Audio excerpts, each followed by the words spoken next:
কইরা নাইতে নেমেছে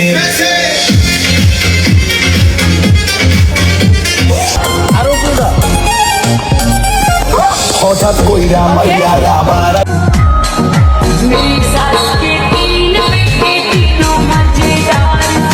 10 লাখ টাকার চুক্তিতে 70 বছর বয়সী সুগার দাদুর সঙ্গে রাত কাটাতে রাজি হয়েছে সোমাইয়া রিমু। হ্যাঁ ভিউয়ার্স, এমনই একটি তথ্য সামাজিক যোগাযোগ মাধ্যমে ঘুরে বেড়াচ্ছে। সোমাইয়া রিমুর অল্প চাহিদা আর অল্প স্বপ্ন নিয়ে জীবন চলতেছিল, কিন্তু রূপালী পদ্মার চাকচিক্য রঙিন শহরের দুনিয়ায় রিমুর স্বপ্ন এবং চাহিদা যেন দিন দিন বেড়েই যাইতেছে। এরপর আস্তে ধীরে ডিরেক্টরদের নজরে আসতে থাকে সোমাইয়া রিমু, এবং সোমাইয়া রিমুর এই ধরনের লুক দেখে ডিরেক্টররাও রীতিমতো পাগল হয়ে যেত।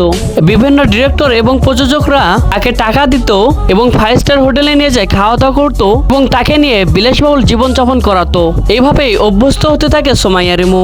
সেই নেশায়, সেই লোভ থেকে একসময় সোমাইয়া রিমু বের হতে পারে না।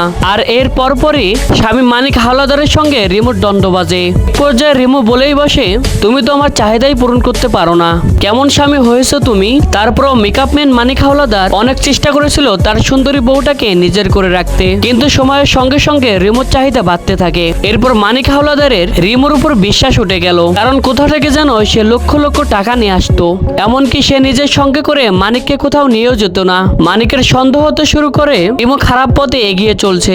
10 বছরের সন্তান রেখে সোমাইয়া রিমু রঙিন জগতে বিভিন্ন ডিরেক্টরের সঙ্গে রাত কাটাতে শুরু করে। তারপরে একের পরে এক নতুন লুক নিয়ে তাকে হাজির হতে দেখা যায় ভিডিওর মধ্যে। স্বপ্নযাত্রার খরচ যখন আকাশ ছোঁয়া, তখন সামান্য টিকটক এবং নাটকের দু একটা ক্লিপে অভিনয় করে সেই টাকা তুলতে পারত না সোমাইয়া রিমু। শেষ পর্যন্ত সোমাইয়া রিমু সিদ্ধান্ত নেয় সে সুগার ড্যাডিদের সঙ্গে মিউজিক ভিডিও কিংবা রাত কাটাতে শুরু করে। বিভিন্ন দেশ থেকে সোমাইয়া রিমুর কাছে অফার আসে তাদের সঙ্গে রাত কাটানোর জন্য।